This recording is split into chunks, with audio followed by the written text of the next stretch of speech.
pueden existir, más allá de lo que es esta valoración que ya he descartado de las ideologías de derecha y de izquierda, regímenes que vayan por el camino del autoritarismo con cualquier pretexto ideológico.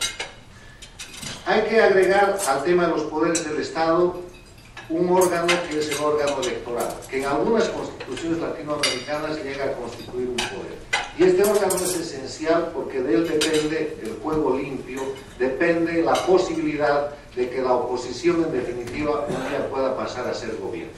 De manera que, desde el punto de vista de los poderes del Estado, si es que hay juego limpio entre el equilibrio de poderes del legislativo, el ejecutivo y el poder judicial, que es generalmente el encargado de mantener la supremacía de la Constitución y el control de constitucionalidad, podemos afirmar que hay democracia.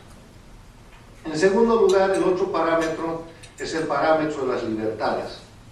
La libertad es esencial en democracia. La democracia no es sino el sistema para garantizar la libertad. La libertad de expresión, la libertad de prensa, la libertad de opinión, el ejercicio libre de los derechos políticos, los derechos económicos, la propiedad privada como expresión de la libertad. Los países en los cuales estas libertades están siendo respetadas son países que sin duda tienen que ser considerados por la comunidad y por todos nosotros como países democráticos. Sin duda países como México, Panamá, Colombia, Chile de nuevo, Paraguay, Uruguay. Ninguna de estas reglas, ninguno de estos parámetros que estamos poniendo como parámetros de calificación o de medida puede verse alterado en estos países. En tercer lugar, el juego de la oposición. Para que haya democracia tiene que haber oposición. Más si nos atenemos a la definición del doctor Lustó de que la democracia es nada más la posibilidad de cambiar el gobierno a través de las urnas. Y para que la oposición sea tal, tiene que poseer, tiene que tener la capacidad, el derecho y la posibilidad legítima de tomar el poder. Porque todos los países tienen gobierno, pero hay que preguntarse si esos países tienen oposición.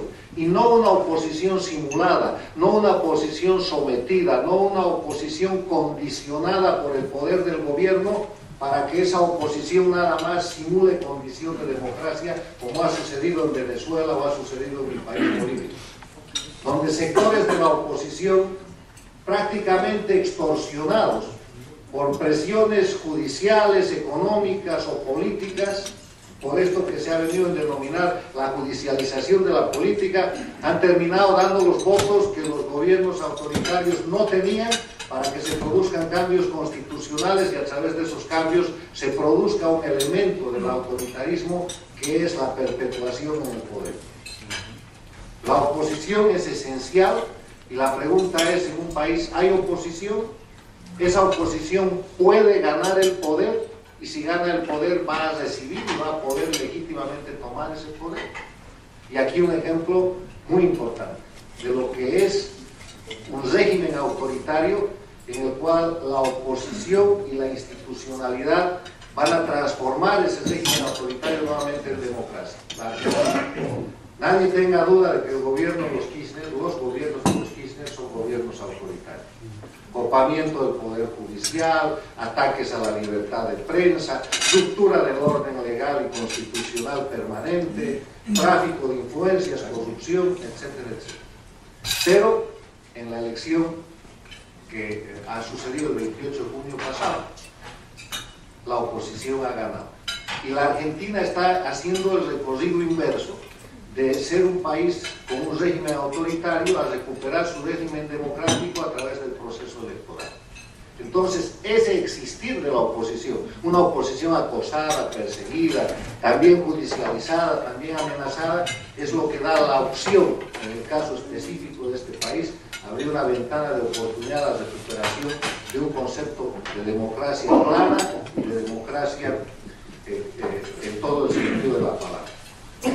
Un cuarto elemento que tenemos que mirar para ver este eje de contradicción entre democracia y autoritarismo el de las instituciones del Estado. Las instituciones del Estado, empezando por las Fuerzas Armadas, que deberían estar sometidas a la Constitución y al poder civil, y que sin embargo en los regímenes autoritarios se someten a la autoridad del autócrata, que después se ha de convertir en dictador, que es lo que ha venido sucediendo, por ejemplo, en Venezuela. Las Fuerzas Armadas de Venezuela no son otra cosa que una dependencia casi privada del presidente de Venezuela, que ahora, convertido en dictador, como les voy a mostrar más adelante, han empezado a ser limpiadas de gente que podía tener conceptos institucionales para quedar absolutamente sometidas a la autoridad del gobierno que está en ejercicio del poder.